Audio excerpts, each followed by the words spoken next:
ഹൈന്ദവ വിശ്വാസങ്ങളെയും ദേവീദേവന്മാരെയും അവഹേളിച്ച് speaker N Shamseer. Hindutva കാലഘട്ടത്തിലെ അന്ധവിശ്വാസങ്ങൾ പുരോഗമനത്തെ പിന്നോട്ട് നയിക്കുമെന്നും ആർട്ടിഫിഷ്യൽ ഇന്റലിജൻസ് കാലഘട്ടത്തിൽ ഇതൊക്കെ വെറും മിത്തുകളാണെന്നും സ്പീക്കർ. ഗണപതിയും പുഷ്പക വിമാനവും ശാസ്ത്രമല്ലെന്നും അതൊക്കെ മിത്തുകളാണെന്നും സ്പീക്കറുടെ വിവാദ പ്രസ്താവന. ശാസ്ത്ര സാങ്കേതിക രംഗം വികാസം പ്രാപിക്കുന്നു മാത്രമല്ല, സയൻസിനെ മിത്തുകൾ കൊണ്ട് റീപ്ലേസ് ചെയ്യുന്നു. പാഠപുസ്തകങ്ങൾക്കകത്ത് ശാസ്ത്രത്തെ പ്രോത്സാഹിപ്പിക്കുന്നതിന് പകരം മിത്തുകളെ പ്രോത്സാഹിപ്പിക്കുന്നു. അതിന്റെ ഭാഗമാണ് വിമാനം കണ്ടുപിടിച്ചത് ആര് എന്ന ചോദ്യത്തിന് റൈറ്റ് ബ്രദേഴ്സ് എന്ന് എഴുതിയാൽ ഉത്തരം തെറ്റാവുന്നതും ഹിന്ദുത്വ കാലം എന്ന് എഴുതിയാൽ ശരിയാകുന്നതും.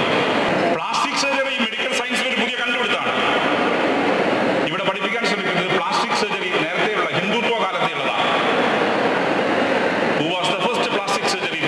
ഉത്തരം മനുഷ്യന്റെ ശരീരവും ആനയുടെ മുഖവുമുള്ള ഗണപതിയാണ്.